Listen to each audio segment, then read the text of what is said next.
Preview. Halo bro dan sis, apa kabarnya? Semoga kondisinya lagi baik-baik aja semua ya. Oke, kali ini kita akan coba keluar jalur dikit. Kita akan memaparkan film yang bergenre science fiction dari era keemasan dunia film di tahun 90-an. Film yang akan kita paparkan sekarang berjudul Contact, yang diadaptasi dari novel dengan judul yang sama. Novelnya karya Carl Sagan, seorang dosen di Harvard dan Cornell University yang juga seorang ilmuwan dan ahli astronomi. Film ini memang ceritanya adalah fiksi, nggak diambil dari kisah nyata, tapi karena pengarangnya adalah seorang profesor astronomi, jadi fakta-fakta yang ditampilkan di sini mengenai planet Vega, Observatorium Arecibo di Puerto Rico, dan Very Large Array di New Mexico, dan proyek SETI adalah nyata adanya. Jadi meskipun ini sebuah cerita karangan, tapi nggak ngayal-ngayal amat. Tema filmnya sendiri sebetulnya agak berat dan dalam ya. Erat kaitannya dengan pertanyaan yang muncul dari para saintis yang selalu menginginkan penjelasan yang saintifik tentang segala hal yang ada di dunia ini. Gimana cerita lengkapnya? Mari kita langsung ke bilah cerita. Sejak kecil, wanita yang bernama Ellie Arroway, tokoh yang diperankan oleh Jodie Foster dalam film ini, sudah sangat tertarik dengan dunia antariksa.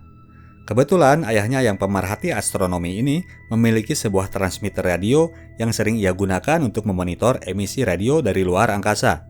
Ellie kecil sudah tidak memiliki ibu. Ia berharap lewat radio tersebut, suatu saat ia bisa melakukan kontak dengan ibunya yang ia percaya sudah berada di angkasa sana.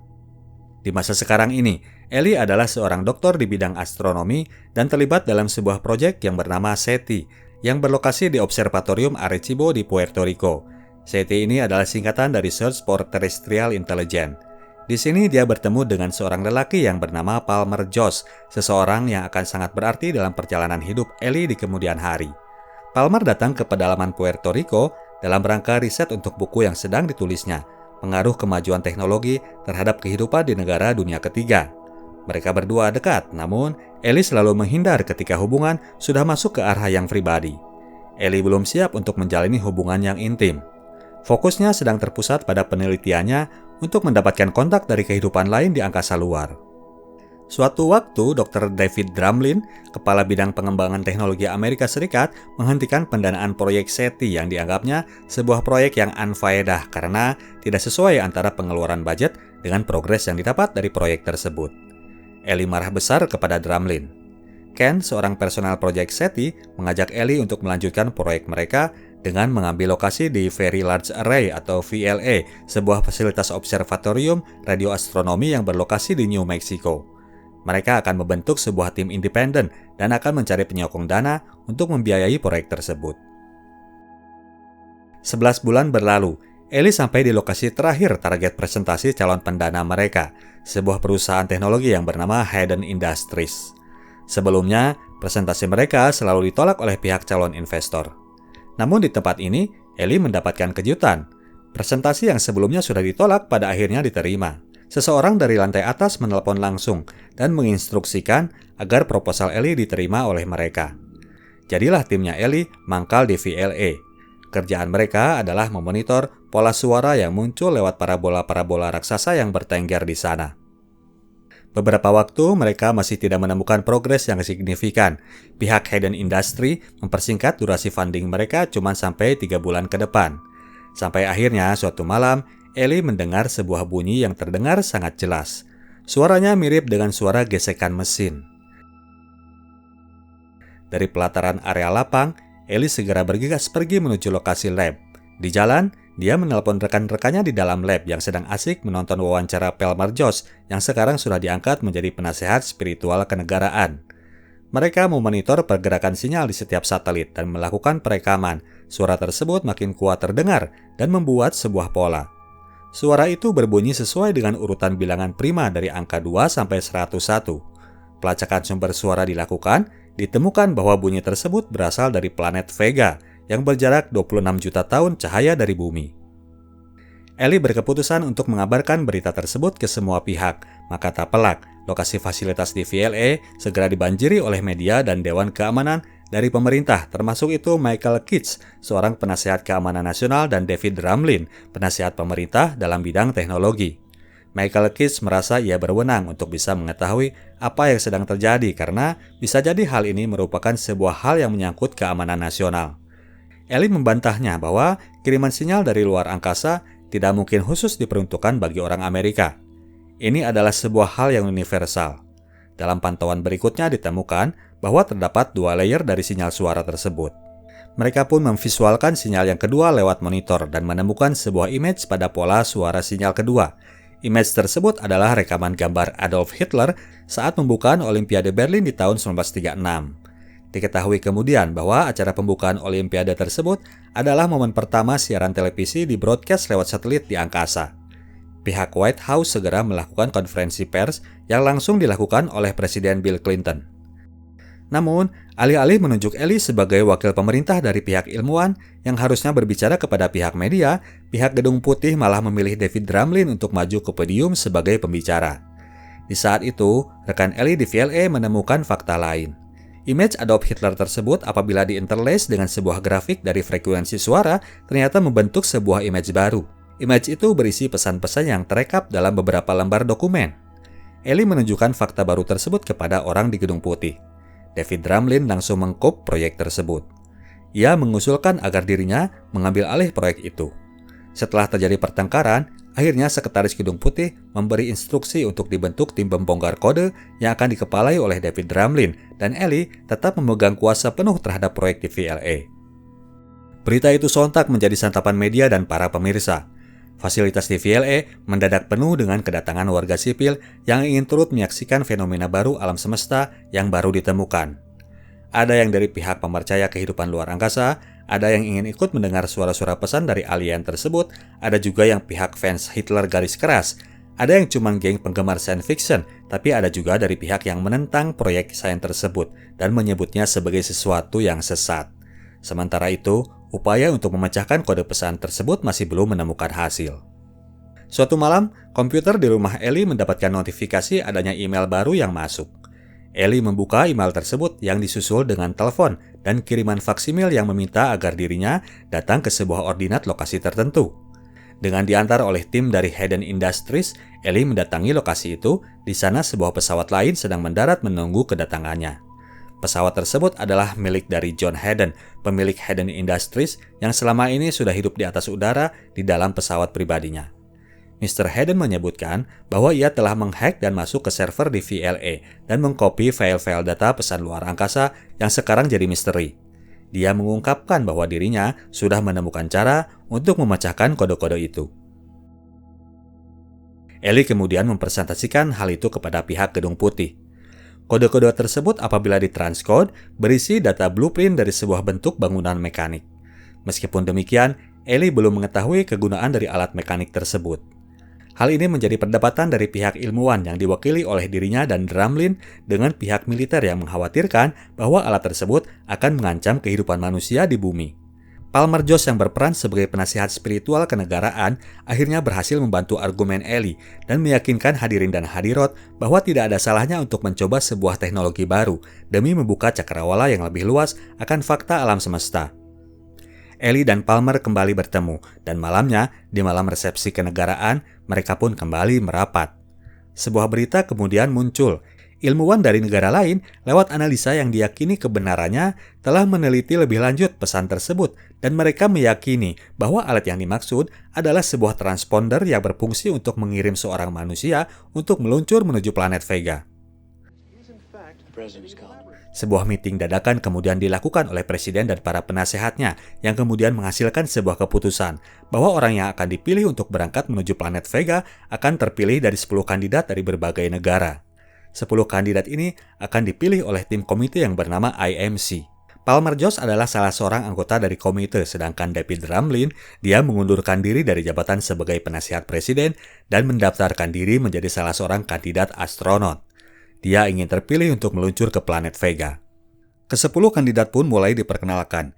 Ellie berada di antaranya untuk bersaing dengan David Drumlin. Namun, calon kuat dari 10 kandidat adalah John Russell, seorang mantan astronot asal Amerika. Namun kemudian, ia mengundurkan diri karena tidak mendapatkan izin dari keluarganya. Nama Ellie kini berada di jajaran paling depan sebagai calon kuat untuk menggantikan John Russell. Palmer kemudian mengajaknya bicara. Palmer mengungkapkan bahwa kalau Ellie jadi terpilih, maka dia akan menjalani sebuah perjalanan yang berdurasi 4 tahun lamanya, yang sebanding dengan 50 tahun kehidupan di bumi. Jadi kalaupun kelak dia bisa kembali ke bumi, maka kemungkinan besar ia akan kehilangan orang-orang yang ia kenal selama ini. Ellie tidak menampik hal itu. Dia menyadari resiko yang akan dihadapinya. Namun ia sangat ingin pergi karena momen ini akan tercatat sebagai sebuah sejarah dalam riwayat kehidupan manusia. Di samping itu, dia ingin menemukan petunjuk atas maksud dan tujuan hidupnya di dunia. Palmer tidak bisa meyakinkan Ellie untuk mundur.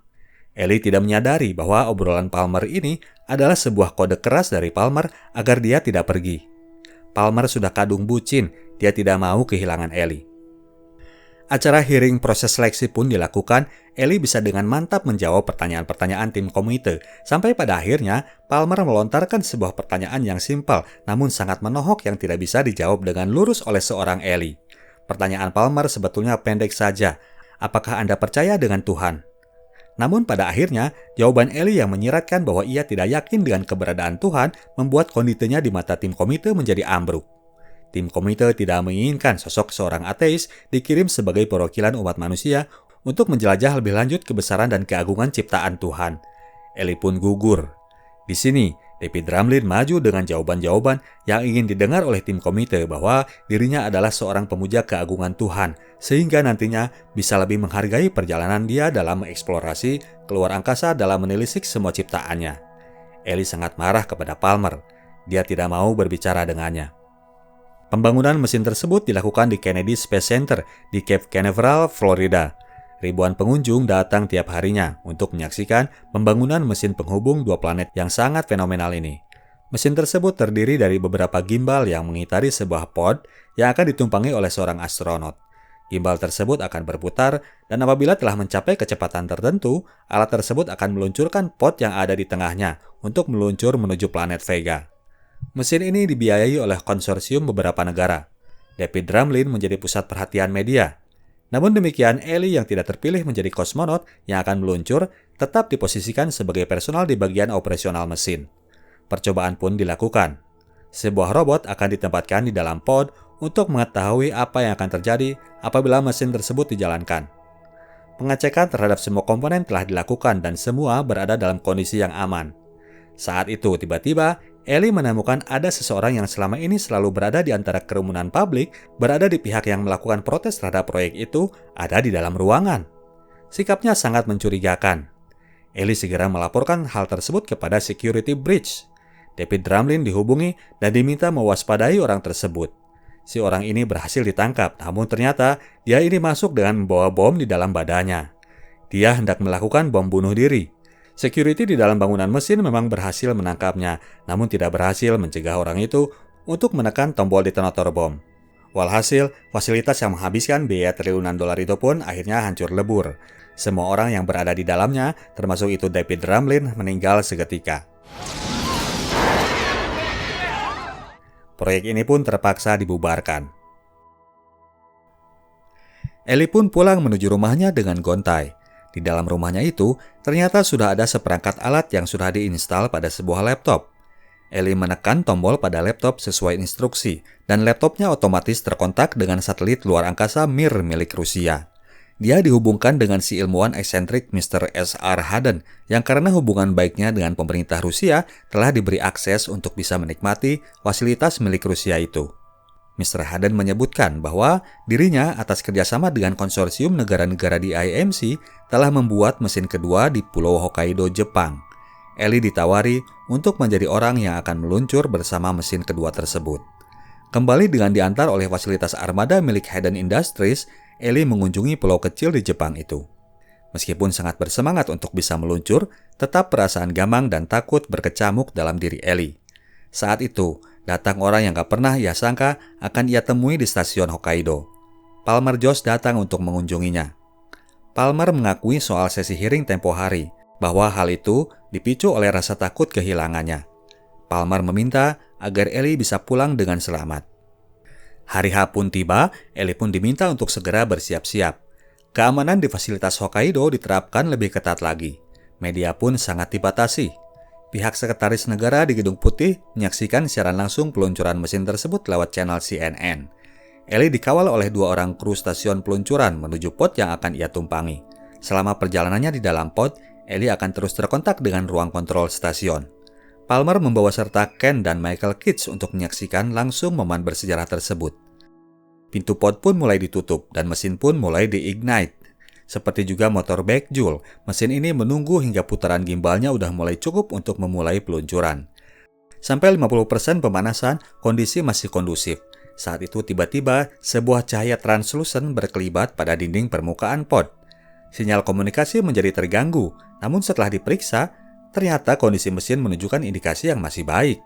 Tidak terjadi kerusakan. Sudah mencapai 70% kondisi pemanasan mesin, cahaya itu tampak makin kuat. Gimbal di sekitar pod makin kencang berputar. Makin lama sinyal gangguan makin terasa. Komunikasi Ellie dan ruang kontrol makin putus-putus. 90% kondisi pemanasan mesin, gimbal makin berputar kencang, cahaya muncul akibat reaksi dari kecepatan pergerakannya. Mendekati 100%, cahaya itu makin berpendar kencang. Kru di ruang kontrol sempat bimbang, namun akhirnya Ken mendengar suara Ellie dari dalam pod yang menyatakan bahwa ia siap untuk meluncur. Maka dari itu, peluncuran pun segera dilakukan. Putaran gimbal makin super kencang sehingga membuat gelombang yang kencang pula di perairan sekitarnya. Dan seiring dengan dilepaskannya pod tersebut, Ellie meluncur menuju sebuah terowongan cahaya yang tak berujung yang dikenal sebagai wormhole. Kini, hubungan komunikasi antara pod dengan ruang kontrol sudah putus sama sekali. Sementara dia tidak bisa melaporkan secara langsung pemandangan yang ia lihat, Ellie melakukan perekaman visual yang tampak di depannya. Ellie lama mengarungi perjalanan tersebut. Dia meluncur menuju wormhole 1 ke wormhole berikutnya. Sampai akhirnya, ia tiba di sebuah lokasi dengan gravitasi 0. Ellie dan benda sekitarnya pun mulai melayang. Ellie melihat pemandangan di luar yang sangat indah. Ia tidak sanggup menjelaskannya dengan kata-kata. Hanya pujangga yang bisa mendeskripsikannya. Ellie kemudian melayang di udara dan turun di sebuah tepian danau antariksa yang sangat indah. Perairan nan biru dengan langit penuh dengan kilauan bintang. Tiba-tiba muncul sebuah sosok translucent yang kemudian menjelma menjadi sosok yang akrab dengan Ellie. Orang itu ternyata adalah ayahnya sendiri. Ayahnya Ellie menjelaskan bahwa bukan Ellie seorang yang datang ke dalam sistem antariksa mereka. Ellie hanya satu di antaranya. Keberadaan sistem antariksa mereka dari dulu sudah demikian adanya dan tidak pernah diketahui siapa yang membuatnya. Pada intinya, pesan dari ayahnya Ellie adalah bahwa manusia harus menjalani perjalanannya masing-masing dan pada akhirnya mereka harus yakin dan percaya bahwa sang pencipta itu ada. Ellie pun kemudian disuruh untuk pulang. Di saat Ellie sudah mulai yakin dan mulai ridho untuk pulang, pod yang ditungganginya pun turun ke perairan Hokkaido dan hubungan dengan ruang kontrol pun mulai tersambung. Pod yang ditunggangi Ellie ternyata gagal meluncur. Dalam ruangan stasiun kemudian diperlihatkan bahwa pod itu memang meluncur bebas begitu saja ke bawah menuju permukaan air dan tidak ada rekaman gambar apapun yang didapat dari perekaman ruang kontrol. Hanya ada gambar semut yang berhasil terekam. Pod yang ditunggangi Ellie tidak meluncur kemana-mana dan dinyatakan bahwa eksperimen itu gagal. Kongres Amerika pun heboh karenanya. Michael Kitts sampai mengundurkan diri dari posisi sebagai penasehat bidang keamanan presiden, khusus agar ia bisa fokus untuk melakukan tindakan berikutnya, menyidang Ellie di sidang Mahkamah Parlemen. Ellie diminta pertanggungjawabannya sebagai saintis karena temuannya yang telah mengakibatkan kerugian negara dari sisi nama baik dan finansial. Ellie membela diri bahwa perjalanan yang terlihat cuma beberapa detik itu sama dengan 18 jam dia mengarungi perjalanan melalui wormhole dan sampai di luar antariksa. Namun ketika ditanya mengenai bukti, Ellie memang mengakui bahwa ia tidak memilikinya. Michael Kitts menuduhnya sebagai seorang yang delusional. Michael juga menuduh bahwa sinyal suara yang didengar Ellie dari VLA adalah hoax yang dibikin oleh Mr. Hayden agar Ellie mengajukan penelitian itu kepada pemerintah dan pada akhirnya pemerintahlah yang mengeluarkan uang untuk mengerjakan eksperimen tersebut. Sementara itu pada saat yang sama, S.R. Hayden sang milioner eksentrik ini udah tutup usia di stasiun Mir. Untuk itu Michael Kitts pun meminta Ellie untuk mengakui bahwa dia adalah seorang delusional dan bahwa perjalanan dia keluar angkasa tidak pernah terjadi. Ellie menyatakan bahwa ia memang tidak memiliki bukti, tapi ia tidak bisa untuk mengingkari bahwa dirinya telah mengalami sebuah perjalanan itu. Sebuah perjalanan yang membuatnya merasa percaya bahwa kita umat manusia bukan satu-satunya di alam semesta, dan bahwa kita ini hanyalah bagian kecil dari sesuatu yang lebih besar yang terdapat di dunia ini. Ellie mulai percaya adanya Tuhan. Ellie mengungkapkannya dengan bersungguh-sungguh. Semua hadirin dan hadirat jadi sangat tersentuh mendengar ucapannya. Acara hearing pun selesai. Di luar ruangan, Palmer Jost sudah menunggunya. Demikian juga dengan publik Amerika yang ternyata percaya dengan testimoni Ellie. Berikutnya, Michael Kitts pun berbincang dengan Ibu Sekretaris Negara. Alih-alih mendakwanya, Ibu Seknek ternyata malah berencana untuk memberikan tunjangan yang besar sebagai penghargaan kepada Ellie. Yang membuatnya termotivasi melakukan hal itu adalah laporan video rekaman yang telah ia lihat sebelumnya. Bukan soal gambarnya yang cuma berisi semut, tapi karena durasi videonya itu sendiri. Durasi dari video tersebut adalah sekitar 18 jaman, sama dengan lamanya perjalanan yang diakui oleh Ellie.